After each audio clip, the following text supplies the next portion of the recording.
오늘 주시는 하나님의 말씀은 신약성경 고린도전서 2장 말씀입니다. 신약성경 264쪽에 있습니다. 고린도전서 2장 6절에서 13절 말씀까지.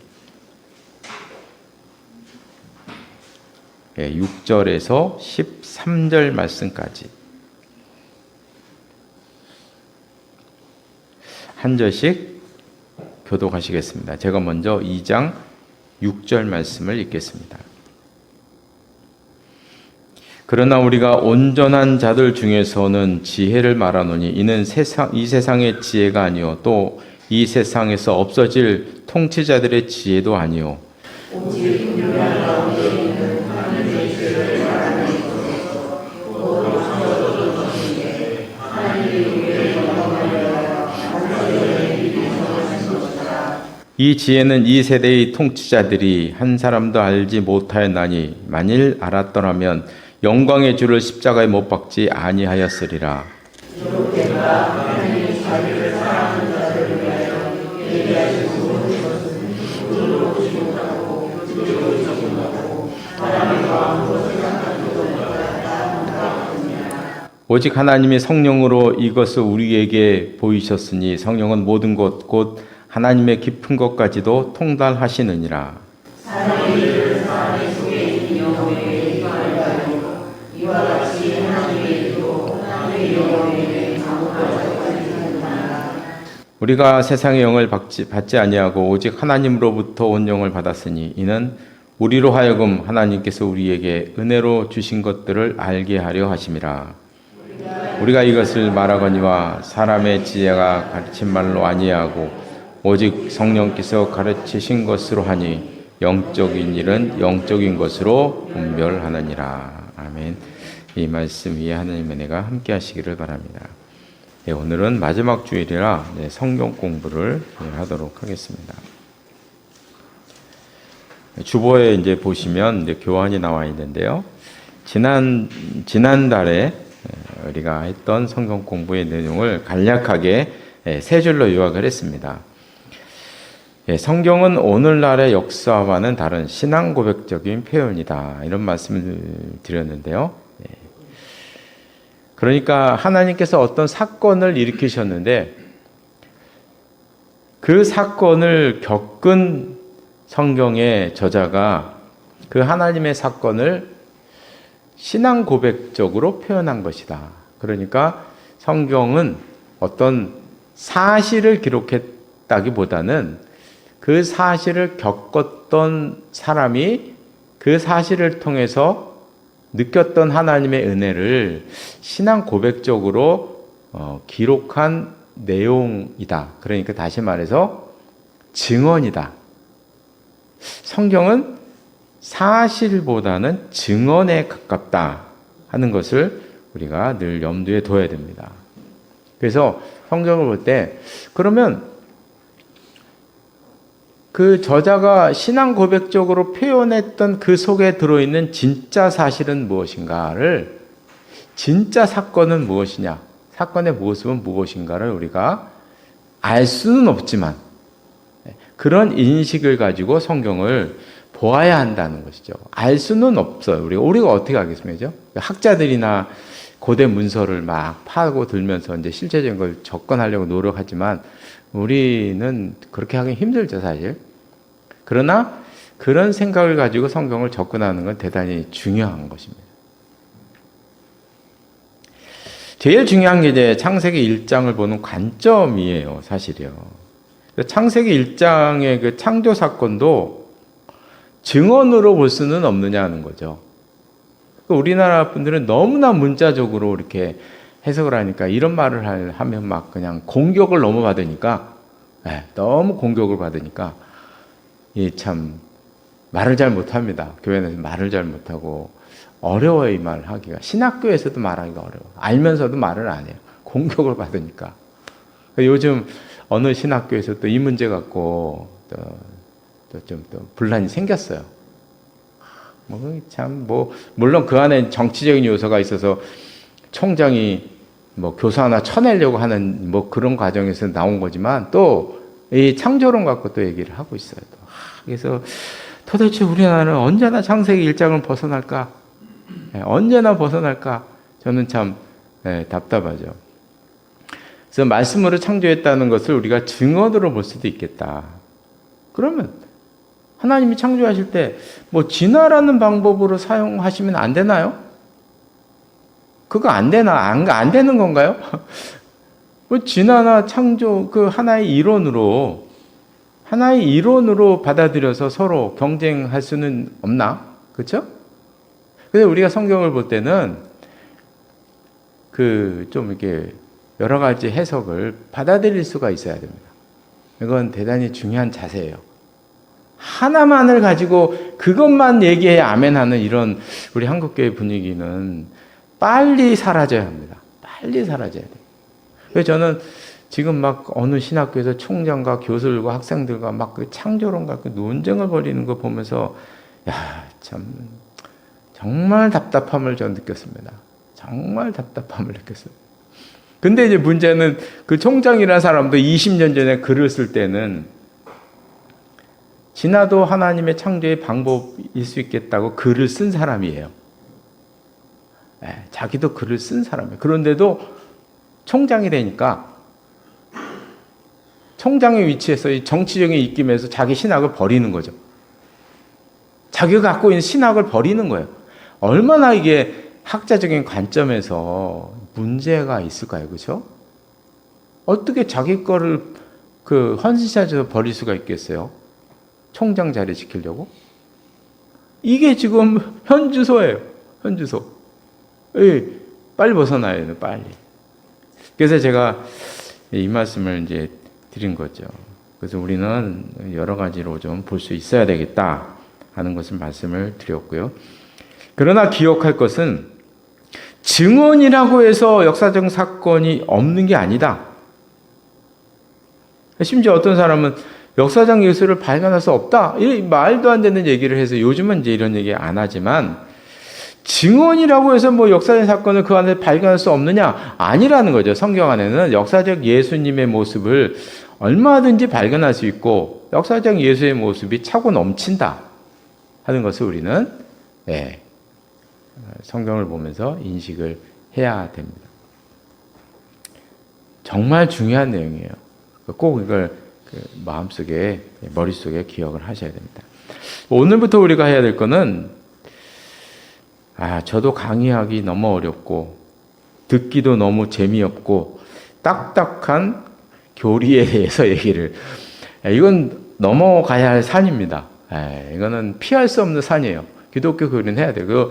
이번 달부터 제가 모르겠어요. 올 끝까지 갈 수도 있어요. 그래서 기독교 교리에 대해서 우리가 좀 얘기를 하고자 합니다. 그래서 재미없는 계시론, 성서론, 신론, 뭐 기독론, 죄론 말만 들어도 따분하죠, 그죠? 재미없는 거지만 이 개념을 알아야 해요. 왜냐하면 이단이 너무나 극성하니까 이 테두리를 어느 정도 저는 이게 테두리 치는 걸 별로 좋아하지 않지만 그래도 테두리를 어느 정도 쳐놔야 돼요. 그래서 이단에 대응하기 위해서. 그래서 이번 달부터 재미없고 좀 딱딱하지만 교리에 대해서 얘기하게 되는데 오늘은 기독교 교리의 그 시작, 그 기초에 대해서 이야기를 하고자 합니다. 기독교 교리는 신학에서 나왔죠. 그래서 우리가 이거를 한번 보셔야 돼요. 신학이라고 했을 때 이 단어를 해석하는 두 가지 방법이 있어요. 하나는 신이 목적으로 사용될 때 이 목적으로 사용하면 우리가 주어가 되는 거죠. 우리가 하나님을 연구하는 것입니다. 이게 신학이라는 의미예요. 우리가 하나님을 연구한다. 이게 목적으로 사용될 때인데 신이 주어가 될 수도 있어요. 이것은 하나님이 우리에게 말씀하셨는데 그 말씀을 우리는 연구하는 것이죠. 하나님이 주어로 사용될 때가 있다. 그럼 이제 하나님이 목적으로 사용할 때 우리가 하나님을 연구할 때 그럼 우리는 여기서 문제를 제기해 봐야죠. 우리가 연구해서 하나님을 알 수 있을까요? 연구해서 하나님을 알 수 있나? 하는 문제가 우리 생기는 거예요. 머리가 지금부터 이제 뽀개지기 시작하는 거예요. 그래도 거쳐가야 될 단어예요. 우리가 연구해서 하나님을 알 수 있을까요? 그러니까 우리는 저차원적인 존재이고 하나님은 차원이 다른 존재이잖아요. 저차원적인 존재가 고차원적인 존재를 상상을 통해서 연구를 통해서 알 수가 있을까요? 이거는 극히 제한적이다. 극히 제한적이다.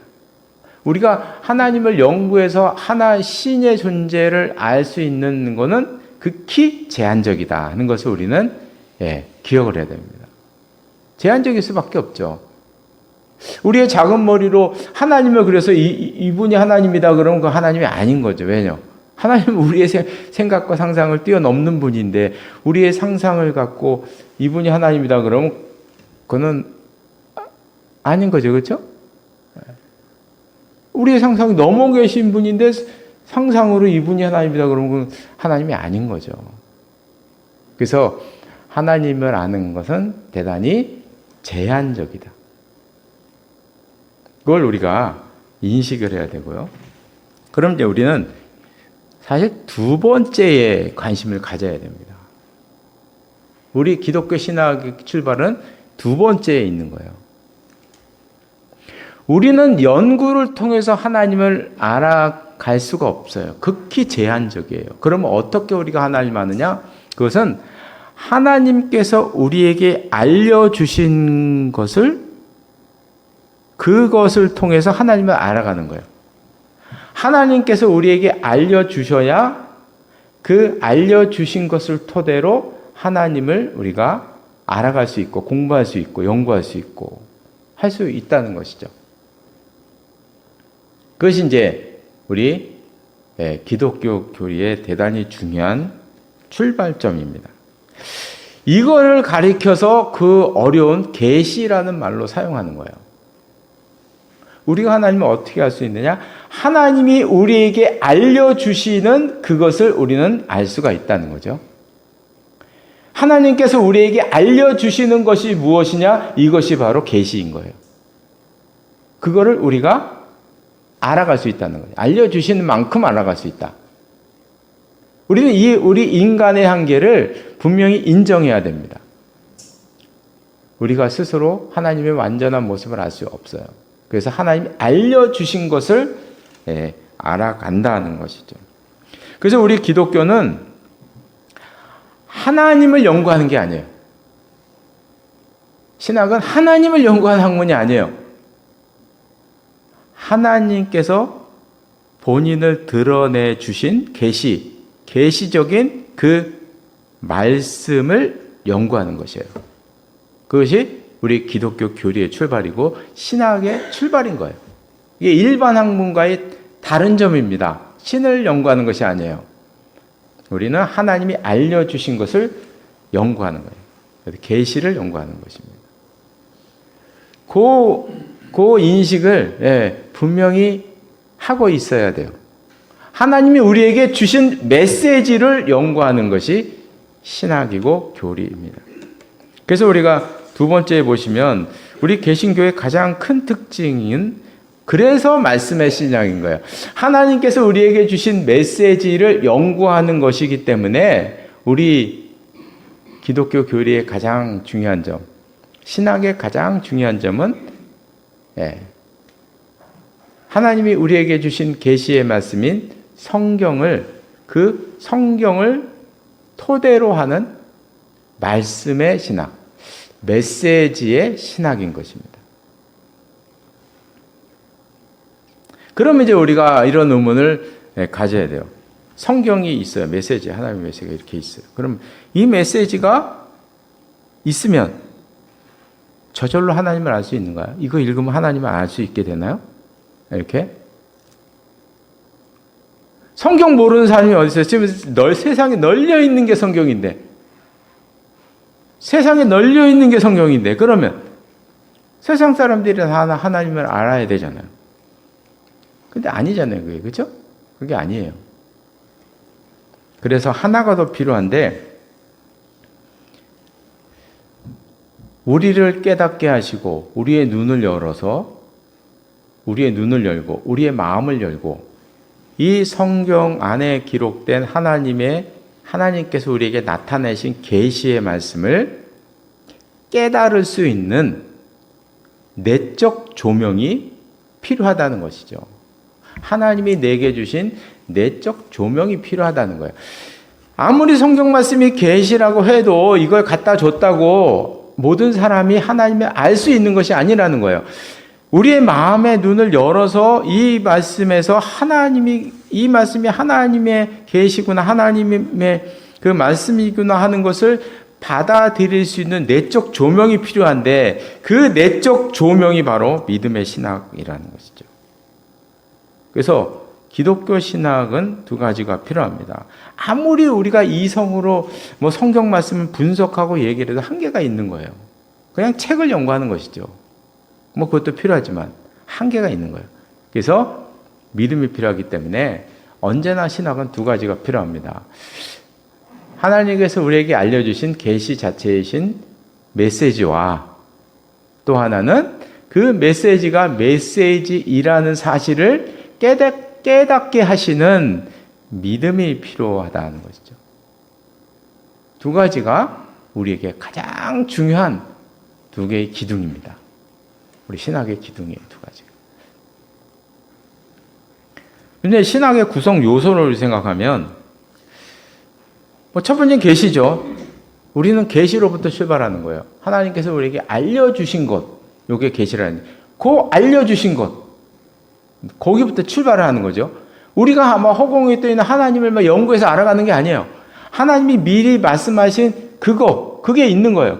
그걸 연구하는, 그게 기반이 되는 거예요. 그게 계시죠.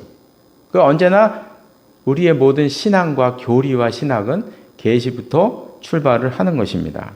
그 계시가 무엇이냐?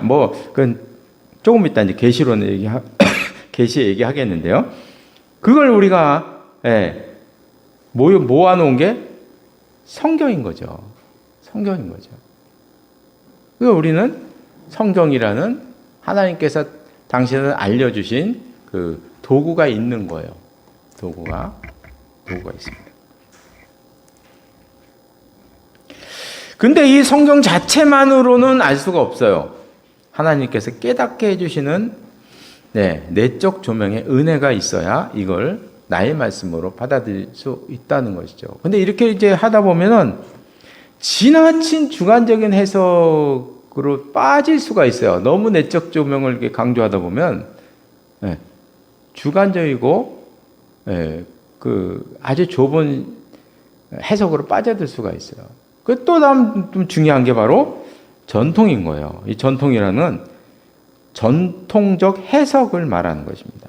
성경을 볼 때 그냥 무작위로 보는 게 아니라 수천 년 동안 우리의 믿음의 조상인 하나님의 사람들이 이 말씀을 어떻게 해석하고 받아들여 왔는가, 이것이 중요하다는 거죠. 그래서 내 주관적인 지나친 해석보다는 정말 중요한 것은 우리 전통적인 해석이 중요하다. 그것을 참고해야 한다는 것이죠. 네 번째는 우리가 예전부터 제가 말씀드린 건데, 성경은 어느 날 갑자기 하늘에서 뚝 떨어진 게 아니고 역사적 배경과 시대와 사람과 문화가 있다는 거죠. 성경 안에도. 그럼 이걸 알려면 어떻게 해야 되느냐? 이걸 알아야죠. 성경이 어느 시대에 어떤 시대적 배경을 가지고 쓰였느냐 하는 것을 우리가 참고로 알아야 하나님께서 그 시대 그 사람들에게 주신 메시지를 우리가 오늘날 알 수가 있다는 거죠. 그 문화적인 요소. 그리고 또 복음이 전파될 때는 언제나 언어가 번역돼야 되고, 성경은 히브리어 헬라어로 돼 있잖아요. 그럼 언어가 번역이 된 거잖아요. 그러면 번역되었을 때 어떤 차이가 있느냐, 이런 것들을 우리가 알아나가야 한다는 것이죠. 참고로 해야 한다는 거예요. 그리고 이제 또 하나는 경험이 중요한데, 개신교의 신학은 말씀의 신학만 있는 게 아니고 믿음의 신학도 있는 거예요. 내적 조명의 은혜가 있어야 되는 거예요. 그럼 이건 내적 조명은 내 개인적인 은혜인 거죠. 그래서 말씀을 볼 때 내 개인적인 은혜로 받아들이는 경험이 있어야 되는데, 여기서의 경험은 개인의 경험이 아니라 이거 쓰셔야 돼요. 공동체의 경험을 말하는 것입니다. 공동체의 경험을 말하는 거예요. 예를 들면 이제 우리가 이제 성경 구약 39권과 신약 27권이 있잖아요. 그렇죠? 이렇게 한 권 묶어서 우리가 성경을 보고 있는데, 그럼 성경 구약의 39권과 신약의 27권은 누가 정한 겁니까? 왜 정했을까요? 이 말씀 위에 다른 많은 말씀들이 있었어요. 외경이란 것도 있고 위경이라는 것도 있고요. 많았어요. 그런데 사람들은 회의에서 39권 27권만을 딱 해서 이것은 우리의 정경이다 이렇게 선포를 했다는 거죠. 그럼 왜 이것만이 정경이냐? 그건 이유가 있는 거예요. 수천 년 동안 수많은 사람들이 수백 년 동안 이 말씀을 읽으면서 하나님의 은혜를 경험했다는 것이에요. 이런 공동체의 경험이 중요한 거예요. 그러니까 무슨 바울의 말씀, 바울의 서신이어야 되고 뭐 이런 여러 사도의 서신이어야 되고 이런 여러 가지 조건이 있었지만 제일 중요한 정경의 조건은 수백 년, 수천 년 동안 동일한 말씀을 읽으면서 수많은 하나님의 사람들이 이곳에서 하나님의 음성을 들었다는 것이죠. 그 공동체의 경험이 있었기에 이 39권과 27권을 정경으로 교회에서 선포한 것이에요. 어느 날 갑자기 학자들이 모여가지고, 어느 날 갑자기 모여서 몇 달 동안 모여서 연구해가지고 우린 이걸 정경한 이래야 된 게 아니라는 거예요. 이 정경은 수천 년 내려온 그 공동체의 경험의 역사가 있었던 것이죠. 그래서 이렇게 정경으로 선포한 것이다. 근데 우리 한국교회의 가장 큰 문제 가운데 하나는 개인의 경험을 너무 많이 얘기한다는 게 제일 진짜 문제예요. 다 경험해 보셨겠지만. 그래서 어느 날 갑자기를 좋아해요. 어느 날 갑자기. 예전에 어느 기독교 신문에 보니까 아주 대문짝만한 광고가 나왔더라고요. 보니까 이제 이런 내용이에요. 어느 목사님이, 시영한 목사님이 깊은 산 속에 들어가서 10년 동안, 무려 10년 이상이나 명상과 기도를 하면서 성경 해석서를 썼대요. 우리는 이제 그런 걸 좋아해, 그런 거죠. 어느 날 갑자기, 어느 신령한 목사님이 산속에 들어가서 10년 동안 기도하면서 성경 말씀을 보았던 그 말씀, 어느 주석에서도 볼 수 없는 주옥 같은 해석의 내용이 있다. 불티나게 팔리는 거예요, 그 책이. 이러면 안 된다는 거죠. 이런 거는 경계해야 한다는 거예요. 그런 한 사람의 주관적인 해석 속으로 빠져들어가면 안 됩니다. 중요한 거는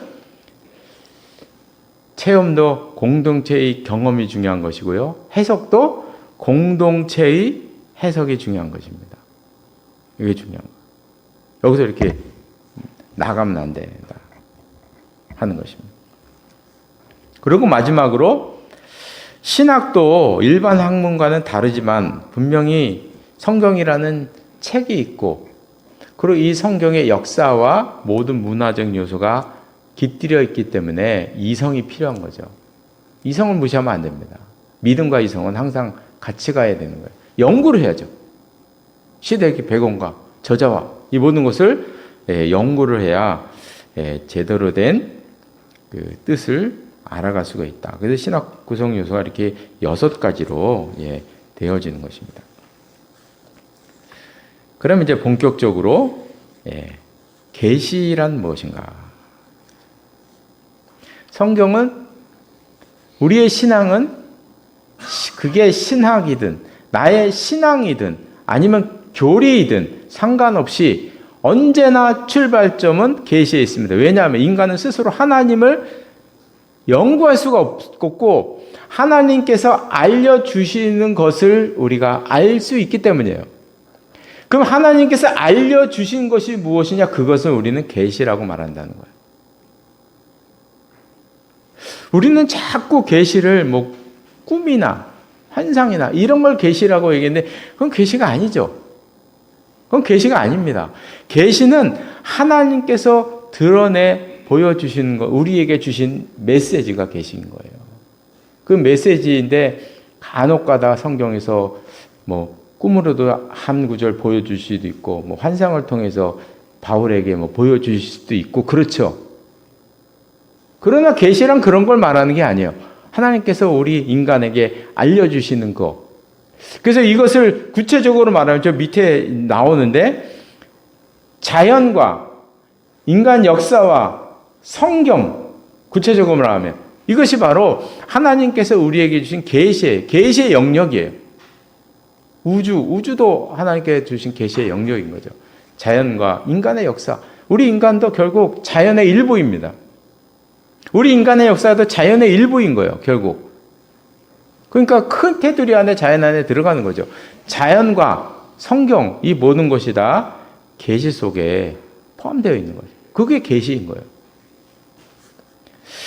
하나님께서 계시 행위는 두 가지가 있어요. 이렇게 뭐 자연과 역사와 인간, 이게 외적 계시인 거예요. 성경? 외적인 계시인 거예요. 그래서 아까 말씀드린 것처럼 이런 외적인 계시가 있다고 해서 저절로 하나님을 우리가 알 수 있는 것이 아니라는 거죠. 내적 계시가 있어야 돼요. 이게 내적 조명인 거예요. 이거를 우리가 빛과 눈 사이의 관계로 우리가 설명할 수 있어요. 빛은 하나님의 계시예요. 눈은 우리를 말하는 거죠. 우리의 지각 이런 걸 말하는 거죠. 이 사과를 보려면 빛도 있어야 되지만 눈도 있어야 되는 거죠. 빛과 눈이 함께 있어야 사과를 알아볼 수가 있죠. 빛이 없다거나 빛이 없어도 이게 안 보이는 것이고요. 눈이 안 보여도 이거를 알 수가 없는 것이에요. 이 빛이 외적인 계시라면 눈은 내적인 계시를 말하는 거예요. 그래서 우리가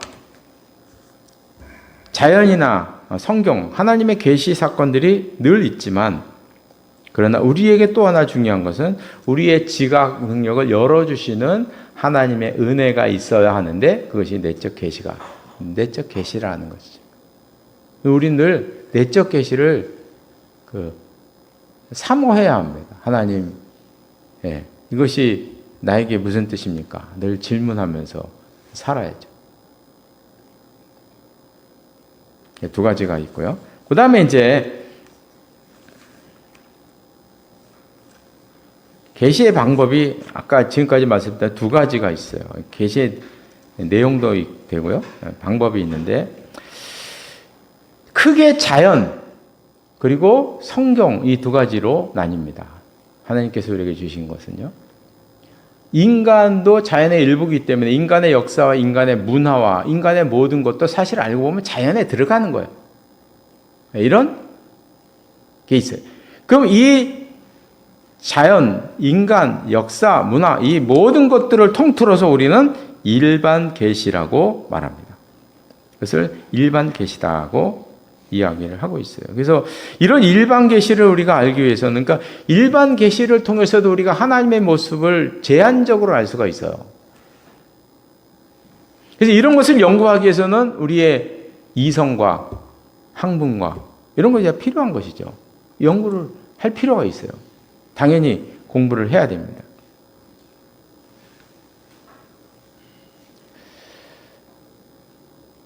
또 한 가지가 있다면 이제 말씀을 통한 계시, 특별 계시가 있습니다. 이것은 이제 하나님께서 우리 인간을 구원하시기 위한 그 구원의 메시지를 말하는 거예요.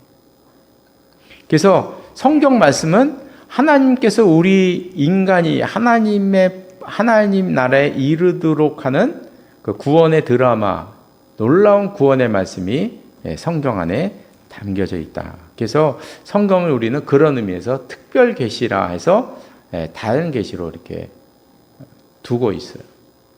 그래서 하나님께서 우리에게 말씀하신 계시의 그 내용과 방법은 두 가지인 거예요. 자연과 성경, 일반 계시와 특별 계시 두 가지로 나눠지게 됩니다. 그래서 맨 밑에 제가 두 가지 질문을 드렸는데, 이 하나님의 계시라는 관점에서는 언제나 이 두 가지 질문을 늘 유념해 두어야 합니다. 두 가지 질문이 제일 중요해요. 첫 번째는 일반 계시로 구원의 길에 오를 수는 없나 하는 문제예요.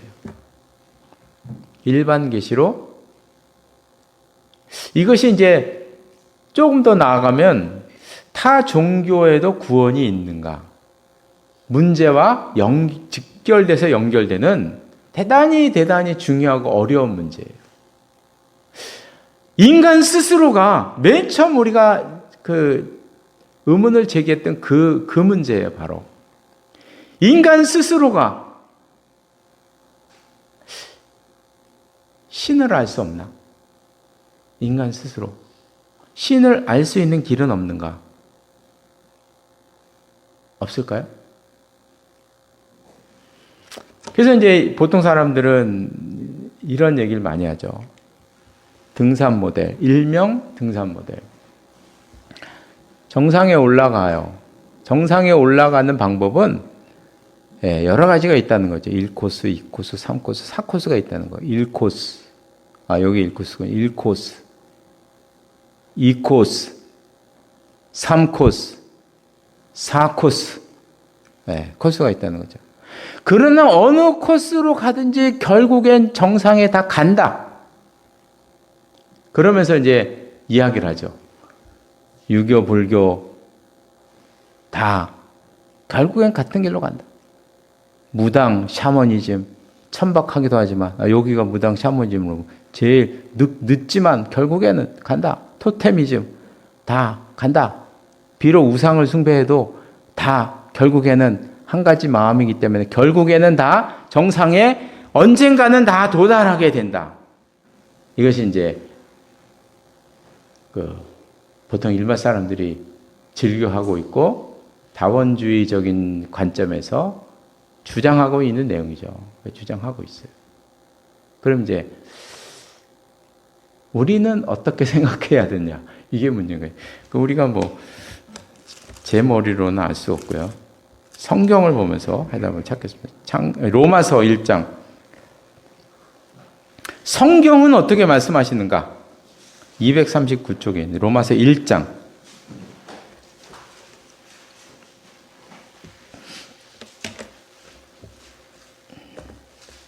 (1장 19절) 말씀. 1장 19절에 보면 이런 말씀이 나와요. 이는 하나님을 알 만한 것이 그들 속에 보임이라. 성경은 우리들에게 우리 사람은 하나님께 달려가는 속성이 있다는 것을 분명하게 인정합니다. 이것을 가리켜서 칼빈은 종교의 씨라 그래요. 인간에게는 누구나 종교의 씨가 있어서 누구나 다 신을 생각하고 하나님을 생각하고 하나님께 달려가고자 하는 욕망과 생각과 이 모든 것이 우리 안에 다 있다는 거예요. 이걸 인정합니다. 이거 부인하지 않아요. 다 인정을 합니다. 그리고 20절에 보면요. 창세로부터 그의 보이지 아니하는 것들 곧 그의 영원하신 능력과 신성이 그가 만드신 만물에 분명히 보여할 자연 안에도 하나님의 속성이 있다는 거예요. 이걸 인정하고 있어요. 이걸 일반 계시라고 말하지 않을까요? 자연 안에도 하나님께서 그분의 그 뜻과 그분의 모습과 이런 것들이 그 안에 있어서 우리가 자연을 통해서도 하나님의 일부분의 모습을 알 수 있다. 이렇게 있다고 해요. 그런데 문제는 21절에 보니까요. 하나님을 알되 하나님을 영화롭게도 아니하며 감사하지도 아니하고 오히려 그 생각이 허망하여져서 미련한 마음이 어두워졌나니 스스로 지혜 있다나 어리석게 되어 썩어지지 아니하는 하나님의 영광을 썩어질 사람과 새와 짐승과 기어다니는 동물 모양의 우상으로 바뀌었느니라. 이 말씀은 뭐냐면 우리 인간에게는 종교의 씨가 있어서 신을 생각하고 신을 연구하고자 하는 욕망이 있고 그런 이성도 있고 그런 것들이 우리 인간 안에 있고 자연 안에도 하나님께서 드러내 주신 속성이 있다는 거예요. 그런데 문제는 여기에 보니까 인간이 신을 연구하면 연구할수록 어떻게 되느냐? 어떻게 됐냐? 하나님을 찾는 게 아니고 하나님 대용품을 만들더라는 것이죠. 결국 인간이 신을 연구하면 우리의 하나님을 알게 되는 게 아니라 하나님 대용품을 만들게 되더라는 거예요. 우상을 만들고 다른 종교를 만들고 다른 철학을 만들고 인간이 그렇게 돼 나가더라는 거예요. 그래서 일반 계시로는 하나님을 온전한 하나님의 모습을 알 수가 없다. 성경에서 말씀하고 있어요. 일반 계시로는 구원의 길을 찾아갈 수가 없다. 다른 길을 만들 뿐이다. 그러니까 아까 여기에 보면 정상은 있겠는데 이게 일로 가는 게 아니고 다 따로 이렇게 그리면 안 되고 이렇게 따로 지들 대로 이렇게 간다는 거죠. 이렇게 간다는 거예요. 영원히 못 만나는 거죠. 이렇게. 이게 아니고 결국 간다. 무신앙을 가져도 간다. 아니 그런 게 아니라는 거죠. 이건 그냥 제각기 따로따로 가는 거예요. 하나님이 아니라 버러지 형상을 만들더라는 거지. 이게 성경에서 우리에게 말씀하시는 답입니다. 그래서 일반 계시로는 구원에 이르는 길을 발견할 수가 없다. 인간의 부족함 때문에. 두 번째가 있어요. 하나님의 계시는 끝났나 계속되고 있나. 구체적으로 말하면 하나님께서 우리에게 자연은 그대로 둔다고 성경 말씀을 이제 주셨어요.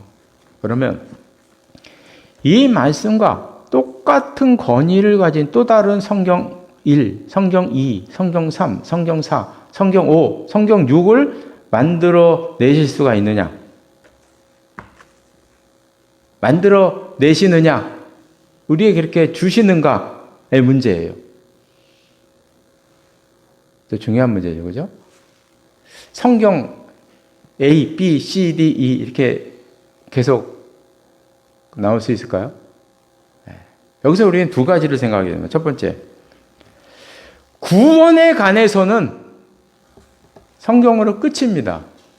왜냐하면 예수 그리스도를 통해서 완성되었기 때문에 더 이상의 구원에 관계되는 또 다른 성경 B, C가 필요 없다는 것이죠.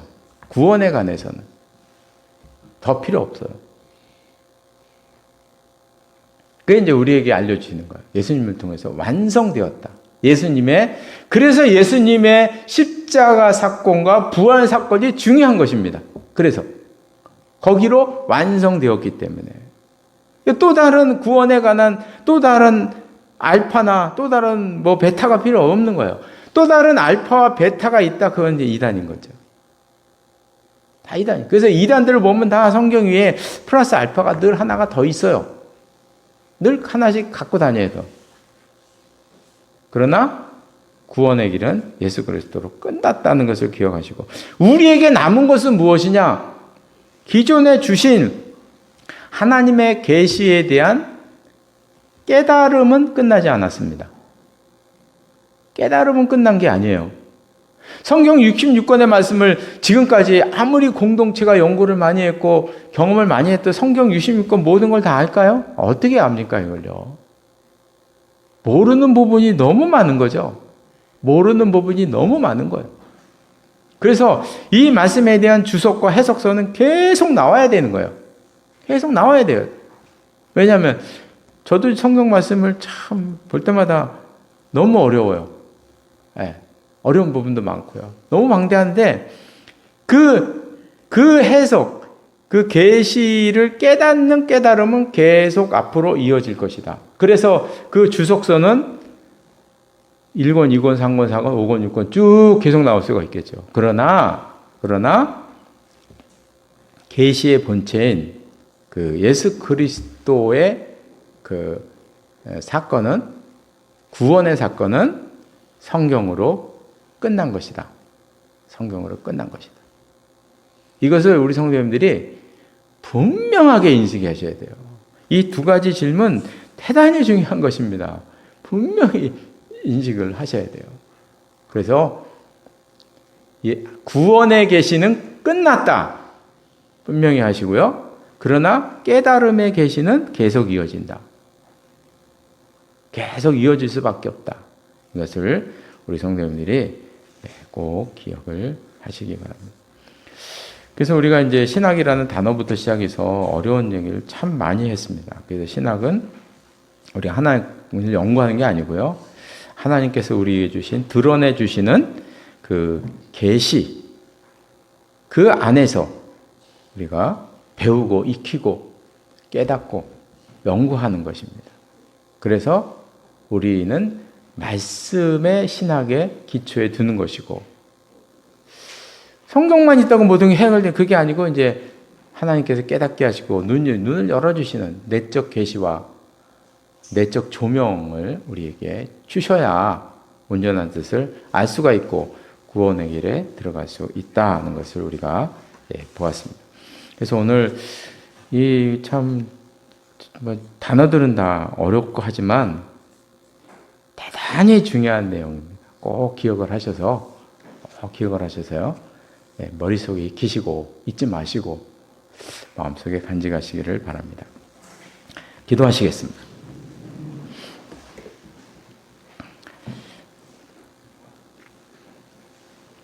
하나님 아버지, 우리가 오늘 재미없고 딱딱한 부분이지만 꼭 우리에게 필요한 기독교 교리의 기본적인 그 내용을 우리가 살펴보았습니다. 하나님께서는 이미 우리들에게 계시를 주시고 말씀을 주시고 하나님의 뜻을, 하나님의 모습을 분명히 알게 해주셨는데 우리의 깨달음과 우리의 믿음이 부족하여 그것을 알지 못했다가 많은 것을 고백하지 않을 수가 없습니다. 저희들의 눈을 열어주시고 저희들의 마음을 열어주시고 믿음을 허락하여 주셔서 하나님의 드러내 주신 그 말씀을 온전히 알며 다가가는 저희들의 삶이 될 수 있도록 인도하여 주시옵소서. 예수님의 이름으로 기도드리옵나이다. 아멘.